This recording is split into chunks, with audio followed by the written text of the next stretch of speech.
Go. Welcome back to the Contacts Coaching Podcast. We're excited. I'm excited. There's no we here to be joined by my friend and colleague, Will Casertano, who is one of our varsity lacrosse coaches. He is also the founder of a nonprofit, Lacrosse the Bay, owner of Ballers Academy Training Services, and director of Bixby Ballers Club Lacrosse, in addition to a million other hats that he wears in his day-to-day life, in addition to being a former collegiate athlete at Villanova University. Will, thanks for being here today. Thanks for having me, Climo. It's a pleasure. All right, Coach, let's get this. Do me a favor and let's help ground the audience in how you arrived in the proverbial here as a coach. How did you get your start? What led to this being your vocation? Take us through the journey. Yeah, I would say I was born into this. My dad professionally was a head of a school in New York, a private boarding school called Millbrook, and was a former lacrosse coach there and at a school called Loomis Chaffee in Connecticut. So I think my journey into coaching really started as being the son of a coach. And then professionally, I was given my first coaching job when I was 16 by a company called Trilogy Lacrosse. And I worked their summer camp circuit for about 3 or 4 years before I went full time. And I was really fortunate to sort of stumble into that. I was at a lacrosse tournament in New Jersey, and my older brother's best friend has a house at the Jersey Shore, and I was invited over there for lunch. And I walk into the house, and it's a room full of 5 of the best lacrosse players ever to play the game, who were there to run a camp at the Jersey Shore. And I got to know them, and 15 minutes later, they offered me to stay for the camp, just like that. So on the spot, I was given a job. And those guys are Ryan Boyle, Mitch Belisle, Matt Strebel, and those names don't sound familiar to people who don't know lacrosse very well, but they're former college All-Americans. Ryan Boyle was a 4-time All-American at Princeton. Mitch was the defenseman of the year in 2007 at Cornell. And I worked the summer circuit with them for the next 3 to 4 years, all the way through high school and throughout college. And that was a really privileged position to be in, working for those guys who are both incredible humans, but also the best players to ever play the game. They're in the Hall of Fame now. So I was an apprentice, so to speak, doing offensive drills with Ryan Boyle, the greatest attackman ever, and learning his ways and how to coach from them. So that's a pretty special start to coaching, I'd say. And a lot of what I'm doing is passing on what they taught me and what my high school coach taught me, who's also a legend of the game, and what my dad taught me as well. And from there, your journey progressed into doing some school and education-based coaching, which led you to here. Can we wrap up post-high school, quick career tap at Villanova, and then the after pathway to what you're currently doing? Yeah, so after Villanova, I actually went and worked for Trilogy full time. And so that was a cool progression where now I was directing their summer camps with 150 kids. You know, as a 22, 23-year-old, I was managing that whole experience alongside some co-directors as well. I was at their recruiting events. I was running recruiting webinars and presentations. I was consulting youth coaches and program directors around what they need to be teaching kids and how to run practices and how to develop a sustainable youth program. I led a couple of their club programs as well. So I was managing all the coaches and all of that stuff, which was unique. And I was doing all of that at the same time. So one day I'd be in New Jersey at a club team practice. The next day I'd be in Massachusetts with some youth coaches. So that was a nice progression there from just being a summer coach to full time and getting a real behind the scenes look at things. And then I kind of was like, do I want to do lacrosse full time? I'm not sure. And then I went and tried something else in the fashion industry for a little while, kind of fashion outdoor ed. That answers a lot of questions that I've had. Yes. My brother's a fashion designer. He's a clothing designer. So I kind of used his contacts to get a job with a friend, and that was cool. But then I quickly realized that I got promoted actually to like the corporate side in customer service, and I was in an office 9 to 5, and I wanted to blow my brains out. So I reached out to my dad and said, I want to get back into working with kids. And that led me to a job at Brunswick in Greenwich, Connecticut, which is an all boys pre-K through 12 school that is sort of an athletic factory, let's call it, and has one of the best lacrosse programs in the country. Obviously, Greenwich and Connecticut are hotbeds. So that was a cool kind of 2-year apprenticeship I had there, where I got to be a part of one of the best programs that really wants to be the number one program in the country, and playing in one of the best leagues in the country, with kids who are super competitive, have been playing lacrosse since they were 4 years old, really well coached, playing in big games under the lights, 4,000 people at games. So that was a good experience for me to be a part of a program. I didn't have that big of a role, honestly. I was kind of more of like a one-on-one coach, and I really liked that actually, because I was just tweaking kids' games before practice or after practice, a lot of skill development, and also in game, just providing some feedback. Hey, look at that look, skip the ball there. They're sliding adjacent, they're sliding from the crease. So culturally, that was really valuable though, because I got to see, I went to Salisbury and we had an excellent culture, and Brunswick was one of our rivals. So now it was, as a coach, I was seeing that perspective of, this is a high-powered program that's competing to be a national powerhouse. And from there, you landed with us. So I'm just going to pivot this. Us being Stevenson School, Will coaches our varsity lacrosse team with our head coach, Cooper Kehoe, and is also involved with a lot of the training of the local athletes in lacrosse. But Will, my soapbox on club sports. So I'm going to dive into this question that you probably knew would come, but wasn't on the prep sheet. Since you are involved in both worlds, can you share your thoughts on what a utopian intersection between the club world and education-based athletics would be to counter how the youth sports industrial complex has overtaken the world and has borderline destroyed sports? Yeah. And for the audience, Clemo and I talk a lot about this, and I think share a lot of the same qualms, if you will, with club sports and how they disrupt school sports in a lot of ways. I don't fully support club sports, and I think the demands financially and travel wise on a family are really challenging, and athletes having to choose, do I play club, do I play for my school? That's really unhealthy to me.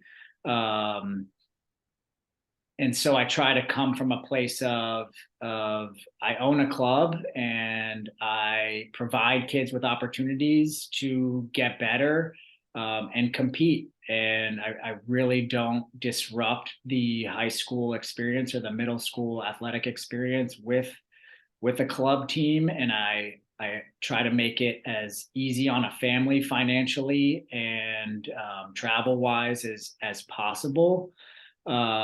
Ultimately, being where we are here, we have less opportunities to play lacrosse. And I want to create a space where kids who want to play lacrosse have that opportunity and have really good coaching and really good mentorship. And that's also a challenge of this environment, is that there's only a handful of people that are really invested in lacrosse and have the skill set to coach lacrosse at a really high level. So how can I reach as many kids as possible locally to serve the community through my own experience as both a player and the learning experiences I've had as a coach.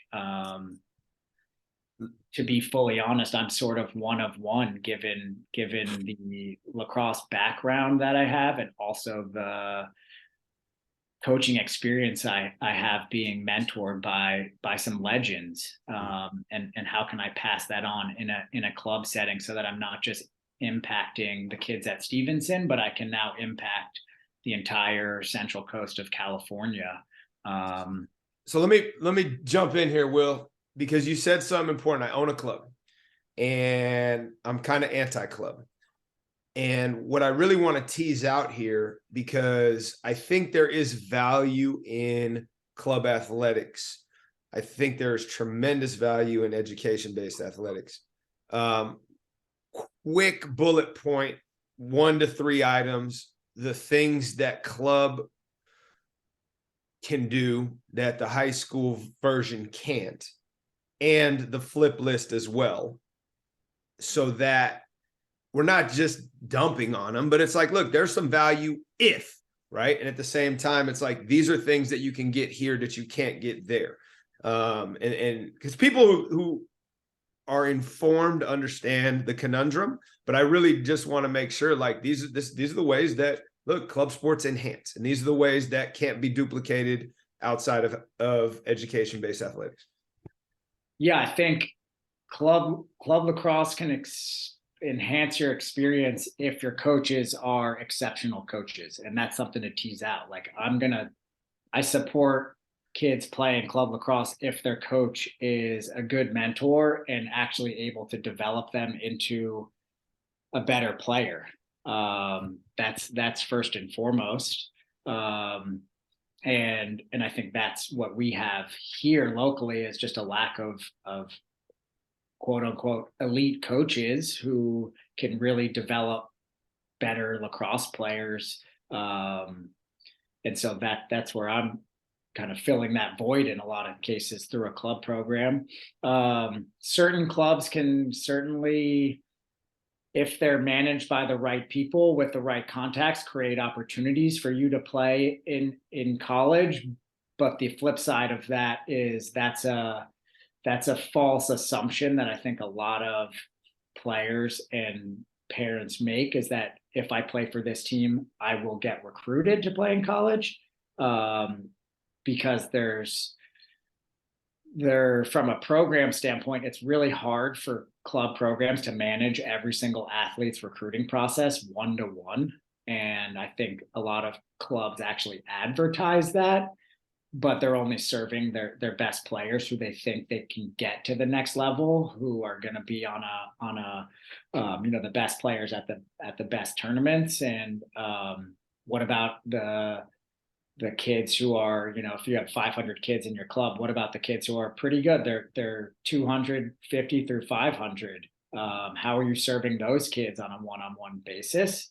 And so I think parents oftentimes are like, we're going to go play for X because they produce college lacrosse players. And it's like, those kids are college lacrosse players, regardless of what club they play for. And yes, is it enhancing their experience and putting them in the right tournaments? Of course, but the one-on-one guidance is the most valuable thing. And you can supplement playing club lacrosse just by going to recruiting showcases and not burning yourself out by playing in 7 tournaments in the summer, and spending a lot of money traveling across the country to play, you could go to three recruiting showcases where the right schools are in front of you, that match your list and your skill set and your academic profile, and give you a more intimate setting. Yes. So that's so let me take that and push the other direction now. So what then does the high school experience give you that the club can't touch? Yeah, I think obviously practice 5 to 6 days a week, and an opportunity to build a team throughout a season. You can't get that with club, because your club is practicing once a week or maybe once every 2 weeks. So there's less of that team experience and that cultural experience. There's obviously less sort of pride, I guess, right? Like when you play for your school, you're representing your school, and you're really representing something that's bigger than yourself. And I think that's really powerful, is you're playing for something bigger than just yourself. And actually, I believe one of the purposes of club lacrosse is self-centered, right? It should be about your own developmental experience and your own personal experience as a leader. And there's certainly a team environment, but it just can't serve you as well from a team standpoint. So yeah, the culture, the relationships, the impact that a positive mentor, your coach, and your coaching staff can have on you, the ability to do that consistently through a 4-month season and have to grow and have to reflect really quickly if you're playing 2 to 3 games a week. So yeah. Well, I think that's the point. You just said it, right? You're with a group. It's about something bigger than yourself. And in essence, my soapbox on the club thing has always been, if you're going out there because you love to play and you just want to play and get better, like, great, more power to you. If you're going out there for the pump fake of you're somehow going to get a college opportunity because you're doing X, Y, and Z, that's where I really struggle with the messaging and what the snake oil at times that's being sold. Not all the time, but the prevailing wisdom in the space and what's being marketed. And so, like, I think you nailed both of those, and I appreciate that. And I want to take that and pivot to you as a lifelong multi-sport athlete, 3-4 at a time, and how you still model that as a coach, where you sit in other practices that have nothing to do with lacrosse, watching them. What have you learned from those sports that has translated into lacrosse that you can share with others about the value of being multidisciplined, both as a player and a coach? Yeah, I'll give some background. So as a youth athlete, I played, like, hockey was my first love, and I loved hockey. I started playing hockey when I was 4, and I played till I was 12. My dream was to play for the New York Rangers because I grew up in New York, and so that was my first love as a sport. I played soccer as a kid. I played a lot of tennis because I grew up with a country club, access to a country club, and family ran in my tennis ran in my family. What else? I played Little League baseball until I was 11. I was a pretty good baseball player. I made the all-star team in like a decent Little League town. And then I also went to summer camp for 7 weeks from when I was 7 to 13, and it was very sports centric. So I was playing basketball, tennis, soccer, swimming, archery, a little bit of lacrosse, more baseball. So I was exposed to a lot of sports, also golf. Like, I learned to hit a golf ball when I was 5 years old. And so then when I went to high school, then I the high school I went to has one of the best hockey programs in the country, like sending kids to play in the NHL. And so I kind of recognized like I would maybe make the fourth line on varsity my junior or senior year. And I had played squash before, so I pivoted to squash in the winter. In the fall, I played. Which, hold on, for those West Coasters out here, it's basically racquetball with a longer stick. Yeah, yeah. It's a really interesting sport. And then I played lacrosse in the spring, but throughout my summers, I was still coaching. When I wasn't coaching lacrosse for Trilogy, I also was teaching kids how to play tennis at a local club and playing a lot of tennis in my free time. And playing pickup hoops when we would be at Trilogy camp. There was always pickup hoops with some good players. So that's kind of a little bit of my background as a multi-sport athlete is pretty extensive. And then as a player, my footwork, things like footwork, like I got that from tennis, right? And I got that from squash, like precise footwork. And obviously hand-eye coordination. From hockey, stick handling, right? Like stick handling is not a term that's used a lot in lacrosse, and it's a term that's really heavily used in hockey where you're using your hands to create space, to create separation, and to manipulate the defense very, very intentionally. So I attribute a lot of my hands and how I shoot a lacrosse ball directly to hockey. Soccer, obviously flow, movement, spacing. That is what I got from soccer. Baseball, hand-eye for sure. Catching a ball, which translates directly to lacrosse. Yeah, it's kind of endless. And I think the secret is that I was actually able to view what I was doing playing soccer and apply it to a lacrosse field. So I wasn't just playing soccer and then switching over to lacrosse. I was understanding how to move on a soccer field and taking that and putting it on a lacrosse field. I was taking my understanding of how to shoot a hockey puck and applying it to my shot on the lacrosse field. So I think that's kind of the secret sauce, is actually finding the translation for yourself and trying to apply it on a lacrosse field. Yep. So let's take your coaching hat now and offer, because a lot of coaches listen to this, right? What are specifics now that in all the time I watch you at water polo practice, at soccer practice, you come in my practice, and it's like, what are you taking away and then applying over the last few years that you can offer as tangible? So people are like, never thought about that. Yeah. Basketball is probably the easiest one, because I think that lacrosse is basketball on a field. It's the exact same concepts from a offensive, defensive, and transition standpoint. So when I'm watching basketball, like when I watch the Warriors and the NBA and the college game, but more so the NBA, like I'm watching a lot of pick and roll and a lot of spacing and rotations from an offensive standpoint. So and then trying to apply that on a lacrosse field and actually teach those concepts and bridge the gap.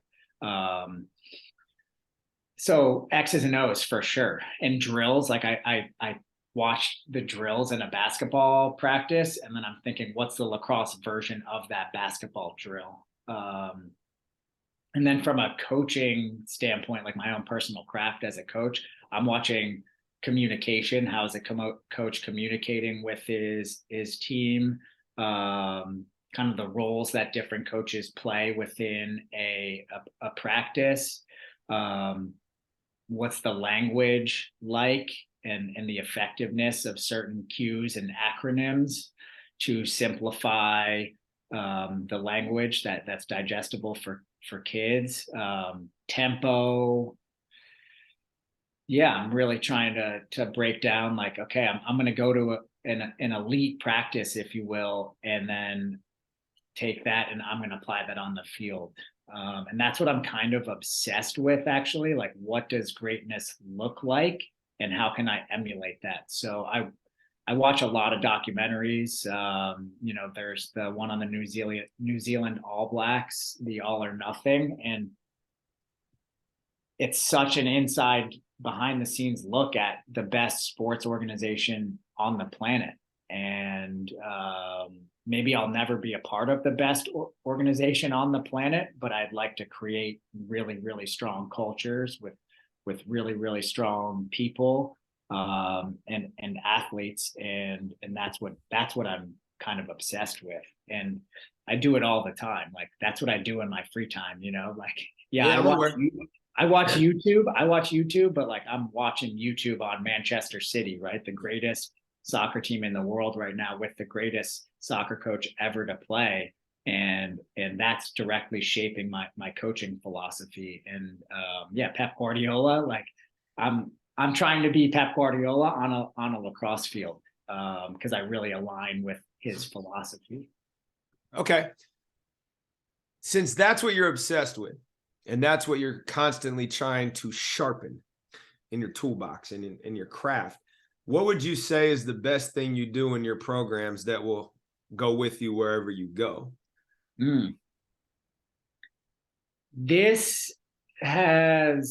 I can't say one thing because I think what I'm finding is that coaching for my style of coaching is pretty complex in that starts with culture first and foremost, and establishing a really healthy culture where kids want to be the best player and the best teammate and leader that they can be, and defining that, like what does a great player have, what does a great teammate have, what does a great leader have, and so being really intentional about that and shaping the entire experience around the culture in the locker room, the culture on the field, the culture on the bus, the culture around campus in the classroom.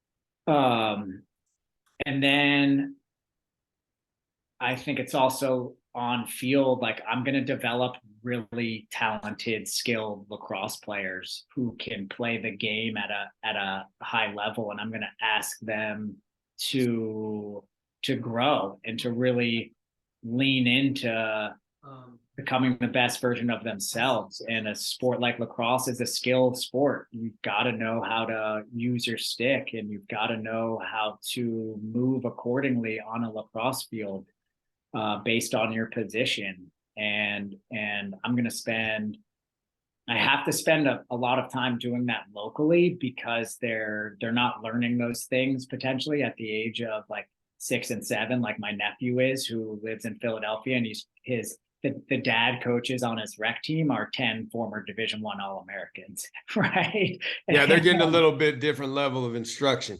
Yeah, from a really young, for a really young age, and lacrosse excellence is everywhere around him. Like he goes to a school that has one of the best programs in the country. Villanova is right down the way. St. Joe's, UPenn, Drexel.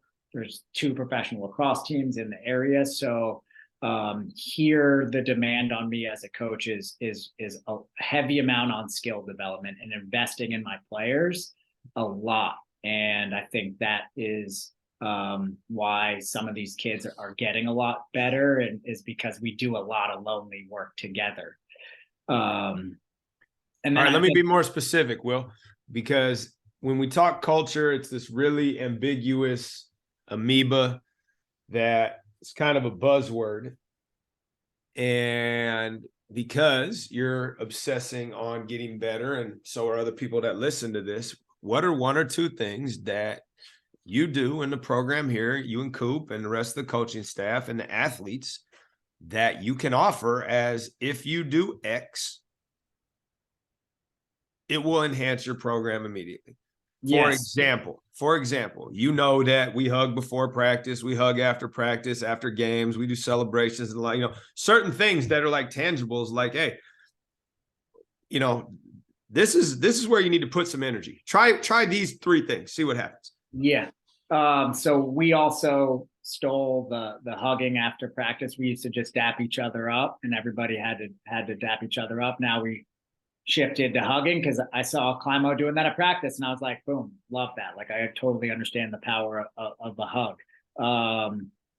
The one thing that I think changed things for us, I created what's called the Green Book, and I took this from Brian Kane, who's a mental performance coach, and I went through his program and got certified in mental performance last year. And he encourages coaches to create a book that defines the culture.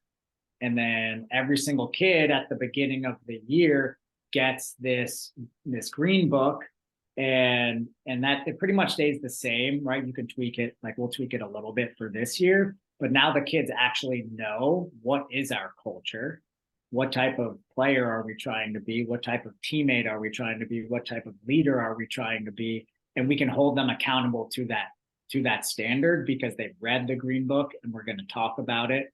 And they actually know what it is, as opposed to just like, we have a good culture. It's like, no, what do you as a coach actually define as healthy culture? Which also speaks to your wanting to clarify vocabulary so everybody's on the same page. Yeah, just being crystal clear, right? Like me as a 32-year-old, I can speak to a lot of things around culture, but to a 17-year-old, it's way more of just that vague word that means like what are they a part of, really? And I think culture is what people remember. I think one change too for us here is last year we used the locker room as a place where we really build culture. And so creating this physical space for the kids to come into, to interact with each other, listen to music, and get ready to prepare to go to lacrosse. And now they're code switching from school to this grace period of, oh, I'm putting on my lacrosse gear, I'm actually getting ready, to walking up to practice together, right? They have a 7-minute walk. And I know you dislike this and I dislike it as well. A lot of kids have a tendency to drive up to the field for practice. We nixed that, right? And the point till I catch them. Yeah, exactly. So the point there is, now there's a 7-minute period where every single kid in our program from varsity to JV is interacting with each other and having sort of this sacred 7 to 10-minute walk up to practice. And it's another opportunity for them to get prepared to go on field. So they're not just running from class, putting on their gear, driving up, and boom, I'm now in lacrosse practice. So and that's something that I had at Salisbury. We had the same exact type of walk. We had a really nice locker room. And those are some of my fondest memories, are going to the locker room an hour before practice because I had a free period, and listening to music and taping my stick and throwing the ball and joking around with my teammates. And, you know, everybody talks about like the power of a locker room. You see it in professional sports, especially, but yeah. Those are two changes: the Green Book and the positive use of a locker room. Yeah, love it. All right, I'm gonna pivot to some coaching stuff now, and you'll appreciate this question because these are things we chop it up about. But specifically, what have you stopped doing as a coach where the return on investment just wasn't there, right? The value proposition wasn't there. What hill are you no longer dying on? Right? Where you come into this thing and like, everybody's got to have the same socks, or, you know, we're going to do a warm up lap, whatever it happens to be, right? What's one or two things that it's just like, you know what, the return on investment there isn't worth it? I was never a yeller. So I think I appreciate that about myself. But yelling is something that I never to rarely do unless I actually need to communicate with somebody who's 50 yards away from me on the other side of the field. So I think that's like, I'm fully committed to communicating as well as I possibly can. And I'm not really willing to communicate in a way that's ineffective. I've let go of trying to control things in a game.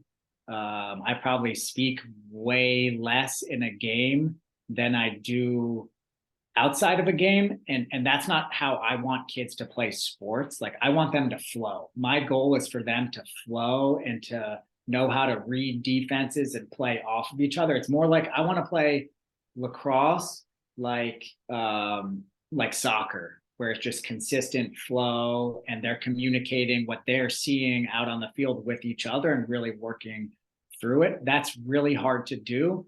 So I do that in practice, right? I coach a lot, and I really view myself as like an instructor, a teacher, so that they can then take what they know and the skills that they have and just, hey, now it's game time. Like, all that I care about during a game is that you compete and you handle adversity, and you get after it, and try to apply what we do in practice on game day. And I think that's more of like a soccer philosophy, where you see a lot of professional managers, like, they're sitting in a chair 20 yards off of a bench. And then I can make my tweaks during timeouts. I can make my tweaks offensively when the ball's on the other side of the field, and I can give them my feedback based on, like, here's what I'm seeing, right? So here's how we can counteract that. I'd say those are probably the two biggest ones that I really try hard not to do, and I think I do them pretty well. I'll obviously reflect if I'm yelling too much. Cooper will be like, stop talking. But I don't do it that often, so it's a one-off. Yeah. Well, and I think a good follow-up is, okay, how do you now translate that as a soundbite for athletes, right? As a coach, these are the things that I've set down and I no longer carry, and it has opened up a world of possibility.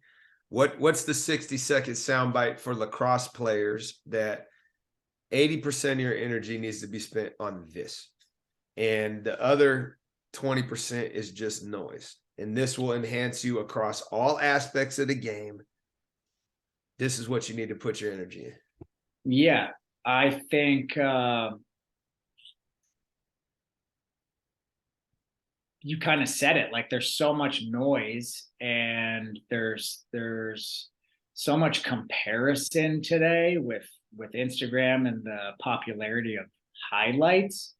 And for players, it's fall in love with the game first and foremost, in any facet. Like, if you don't love this, whatever sport you're playing, then it's really hard to show up to those spaces and compete and want to get better. So developing the love of just having a lacrosse stick in your hand, having a basketball in your hand. In basketball, we call those gym rats. In lacrosse, we call them lax rats, right? Like, if there's a lacrosse stick in my vicinity, I have to pick it up. Not because I am intentionally picking it up. Subconsciously, that lacrosse stick is going to end up in my hands. And lacrosse in all forms, whether it's playing catch with your dad, whether it's going up to the field by yourself, whether it's watching it, whether it's practice or games, like, it's all the same love, just in different ways. And then I think that love will allow you to get better, right? And be really intentional about, like, I'm trying to get better, right? Because if I get better, I'm going to have more fun playing it. And look, and sports are about having the most fun you can possibly have it, and learning a lot of things along the way. But in any sport, I think it's only really, really fun when you actually can do the things that you want to do. So as a lacrosse player, mastering those skills, because you understand that, yeah, when a defenseman closes you out, like, you want to have a lot of moves in your toolkit to beat them and to put the ball in the net or find your teammate. And then there's nothing better than the ball going in the net and celebrating, right? Like, that's beautiful. It's super fun. And then I think the third one I'd say is just competitiveness, and that's a hard one to teach. And I'm kind of fascinated by teaching it. How do you compete with yourself and inspire a competitive environment for your team? And that really happens during practice, right? Like, I'm trying to beat my teammate.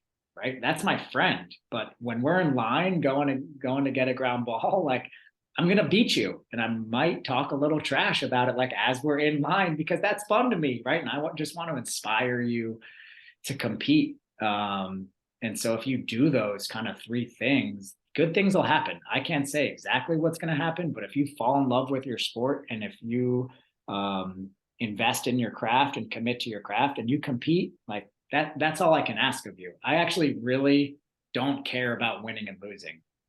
I could care less about what the outcome. I just want us to show up to practice and do those three things and be really committed to those three things, and then show up to game and do those three things. If we lose 12-10 doing those three things, I'm happy. I'm good. I'd rather do that than lose, or excuse me, I'd rather lose 12-10 competing, loving the game, playing well, than win 20-5.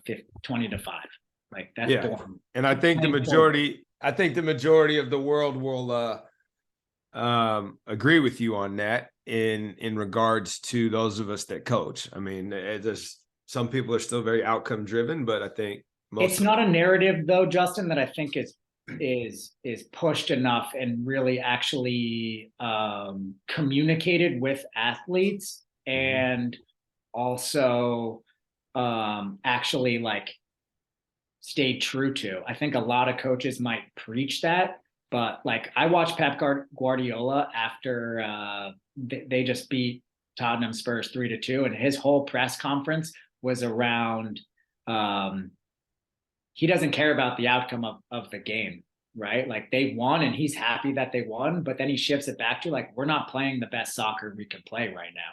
And that's what he cares about is that. And I think that's a man who's like winning at the highest level, and he's fully committed to staying true to that. He doesn't care about the outcomes, and it's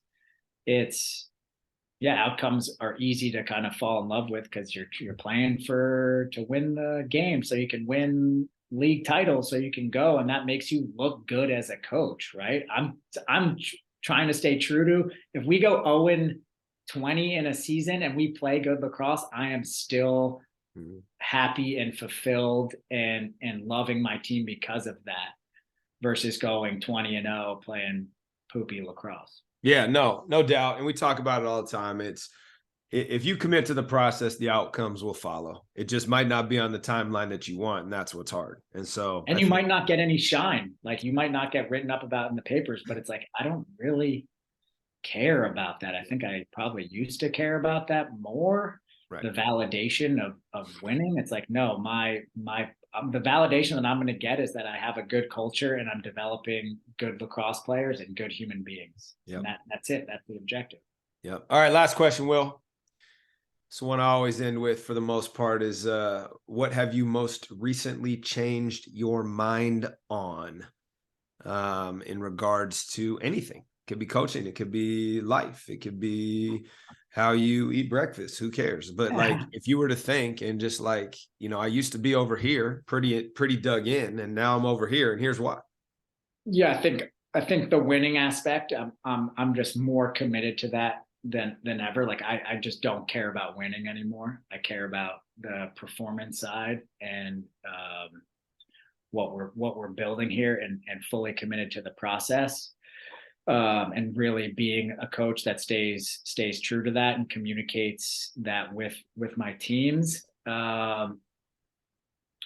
Because of the unique lacrosse landscape here, I'm more committed than ever to like skill development and that aspect of things. And the phrase I love is like skills equal freedom, right? Is like we see all of these highlights, and I'm obsessed with, it was the Ja Morant dunk the other day where he comes off the pick and then he reads the big man, and the closeout, he crossed over and then jams it. It's like everybody just watches that highlight of him jamming it, and I'm like, you're missing the entire process of these little skills. Like he knows how to come off the pick at the right angle. He has the vision to see that a big man closed him out to the wrong foot, and that there's space to his left, and then he has the change of direction and the change of pace to just say, see you later. And now that freedom that he has on the dunk is all based off of the subsequent process. So in a highlight driven world, we see these players making plays, and I'm just obsessed with kind of how they've gotten there and the skill set that they have. It's kind of that same idea of like game day, you just go and play. You just go play freely and express yourself and express your love of the game on game day. That's only possible if you have a really expansive bag, right? And you have all these moves that you can go do. And if you're a competitor, you can just trust that and trust your skill set. So that's number two. Yeah. Well, no, I think that's great. And I think skills equal freedom. One of my best friends in basketball used to say, the crossover dribble is like CPR. It's a great tool to have. You never want to use it. And, in regards to like, you can have all these tools, and sometimes you get lost in the tools versus like, hey, like the goal is to be efficient, and you don't need all of them all of the time, but it's good to have them in the bag. And I love that phrase, skills equals freedom. So thank you for sharing that. Well, let's wrap up. It's been a nice long conversation. Some other things we could probably talk about, but I want to be respectful of your time. I appreciate it, Justin. Yeah, it's fun to think about all this and process my journey and think about my craft as a coach. And to everybody out there, I don't think a lot of people talk about Climo himself, because this is his podcast, but yeah, this is a man who I spend a lot of time learning from. I'm at his practices. I try to go twice a week. I'm at the games, and I'm not just supporting the kids there. I think that's part of it, but I sit behind the bench so I can watch his huddles, and I'm looking at him. And so just a shout out to Climo for being an exceptional mentor to me and an exceptional mentor to kids, and someone that has really supported me and mentored me along my journey. So thank you, Climo. You're welcome. And since you said that, you know what, let's do one more thing here, and we'll both be real vulnerable here and maybe offer up a teaching tool. Since you do spend so much time, let's 3, 2, 1 your observations with me, our staff, our program. What are 3 things we do well? What are 2 things that we can get better at? And what's 1 thing we need to stop doing to be great? Really good use of language. And I think that's something you have gotten from, what is it, PGC?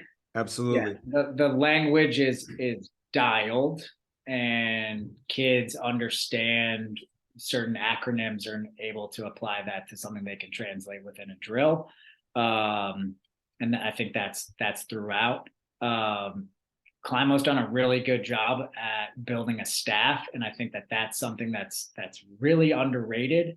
It takes a village, and yeah, on a basketball team, like you need to have 4 coaches who all bring different stuff to the table, and you got to know your role as a coach and where you fall in. And that's something that I look at, is like building a staff of different coaches who are offering different things to their team.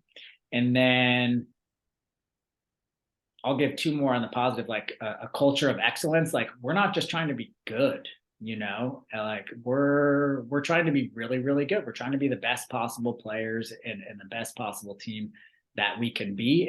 And here's how we've done it, because you as a coach, you've experienced it. And TB as a coach and a player, he's experienced it, and really trying to establish that. Yeah, those would be kind of the 3 things. Oh, and I think with the culture, it's also like a culture that kids want to be a part of. Like that's the ultimate sign, I think, that you're doing things pretty well. Is like, do kids want to be a part of your team? Do they want to play for you? as a coach. And I think something that I admire about, especially like your growth as a coach, is like your ability to have fun. Like you're laughing with players during the game, you know, and I see that because I'm sitting behind the bench, and you're also like, that wasn't good enough, you know, like stop doing that, right? And here's the read that you need to play, that you need to make. Here's the tempo we're trying to push right now. So I think that's something that's really hard as a coach, is an accountability partner, someone that can actually make players better. But you got to be able to laugh with your kids. You got to be able to have fun. They got to want to like come to your office and kick it with you, right? What was the second part?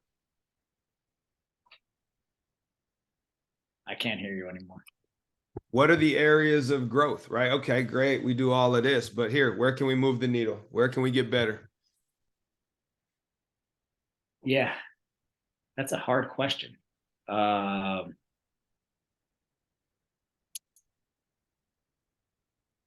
say. Here's the deal while you're thinking, for those that are listening. If you're not bringing people into your practice to observe and give you feedback and be your accountability partner because you're afraid of what it might feel like or sound like, we're missing the window. So, oh, for sure. Yeah. And that is what you want, you know, like you want to have other people there who are challenging your ways. I'll go with you don't die on this hill. You don't die on this hill. I die on this hill though, because I love kind of the saying like look sharp, stay sharp, be sharp because you are sharp. When a kid doesn't wear the right shorts, right? I'm like, nope, like run back to the locker room and like put on the right shorts, you know, just because I think that's like the John Wooden model, right? Like we're going to teach you how to put on your socks first because the details matter. But you don't die on that hill. So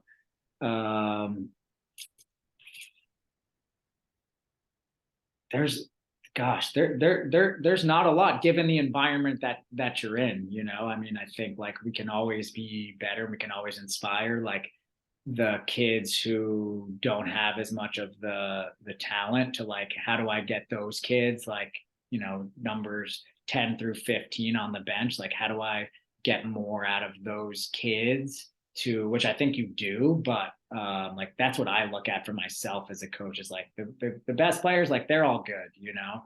I'm worried kind of more about like the bottom half and getting those kids to want to be the best and not just like be okay with sitting on the bench. But I do, from personal conversations with some players, I know that you actually are doing that. Yeah, those are my two, I'd say. All right, one thing that we need to stop doing for us to be at our best.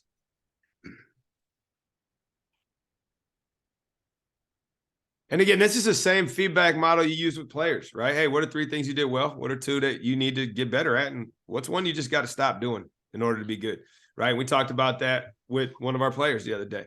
And all of a sudden he stops doing it and he scores 31 points. You know, is TB going to be mad if I call him out? Nope, not at all. He will appreciate it. I think you are really, and he's good at it too. I think because he wants it so badly at times that a little bit of negativity can get lost in there. And I think for him, what I observe is like throw more positivity at it, like just smile more often, you know. And it's coming from a place of love and it's coming from a place of care. And I think that that's one of the hardest things to do as a coach, is to be joyful and to really like just love it, like love the bad moments, right? But like teaching kids that those are okay, like that it's okay to be, even to smile when things aren't going that well, and to just be mindful kind of sometimes, especially with these types of kids locally, like it can feel like a lot on them, and that we want to push them, and like athletes like TB and I, like we're accustomed to like, you know, getting yelled at and being pushed really hard and having our feelings hurt. And we learned to be okay with that, because that's what we needed to be the best version of ourselves. I think at times we're dealing with a different type of kid in 2023. And I think, how do we meet these kids where they are and drive them to be better 100%? And I'm still going to hold you accountable, but it's coming from a little bit of more of a joyful place. Yeah, and I wouldn't say that's just on him. That's on all of us. Like, how often are we letting our frustration and anger get in the way of what's important, which is to be student-centered and to keep them at the center of the equation? And the word I think you've done a lot. I the think word- you've done a really good job at actually doing that more, though. Like like what I observed 5 years ago is not the same as what I observe now. And that's when, like I said, I'm watching games and it's like, there's a smile on Justin's face. Yeah. And I'm like, yes. Like, well, and it's due to these conversations and feedback, and the word joyful, super important for us as coaches, both for ourselves and for our athletes. And so I want to put a pin in that there, because I think that's the takeaway, that these kids play sports because they're supposed to be fun. And if they're not fun, that's on us as the adult. And how do we make sure that we are leading them to joy? And if that's not at the center of your driving force, then you or I need to evaluate that. And I appreciate you bringing that up and sharing that. And I think it's a great place to stop. And that's counter market too. That's very counter, right? We're in this space of, we play sports to win and to be the best so that we can potentially go to college. And I want that, right? Like, I want kids to potentially have opportunities to play college sports, because it's a platform to enjoy the game for 4 more years. Correct. Right. Absolutely. And that's at the center of it all. It's having fun and it's being together and all of that. And that will allow us to get better and to compete at a high level. Absolutely. Will, appreciate you. Hey, really quickly, because we didn't talk about it. So you literally get 30 seconds on the Lax the Bay soundbite, and where people can find out more if they want to participate and contribute to making the game accessible in non-traditional spaces. Yeah, Lacrosse the Bay is a lacrosse access organization. Our values are inclusion, access, affordability. So we want to create more opportunities for kids to play lacrosse that don't have the financial support. They don't have access to teams locally. They don't have access to youth sports in general. You can learn more about it at lacrossethebay.org. And yeah, it's a really cool initiative that's going to change the game locally for Monterey County and the Central Coast of California, because it's going to get more kids playing lacrosse and enjoying the game. And 5-second version for those of us that aren't as aware, lacrosse is not a cheap sport. And if you don't have access to equipment, if you don't have access to instruction, etc., then you can't even get involved. And that's what you guys are trying to change. Yeah, an entry to lacrosse gear-wise is $500 plus a registration fee to play for a rec team or go to a camp is probably another $500. I'll call the sport out. It's an elitist, traditionally white person sport as of the last, let's call it 70 years. And the ironic thing about that is it's an indigenous sport. It was founded by the Native Americans. And it was open to anybody to play. So we're really trying to give kids opportunities that don't have access to it. And that's a huge part of my legacy, right? I said it, I don't care about winning lacrosse games as much as people probably think. And I refuse to let wins and losses be my legacy. It's going to be something greater, and it's going to be having an impact on many, many humans' lives through this sport. Love it. Love it. All right, Will, appreciate it. Looking forward to seeing how that organization grows and how many people we can get to help support that mission. And we will obviously talk later and probably get some more opportunity for feedback. See you around the block, Mr. Climo.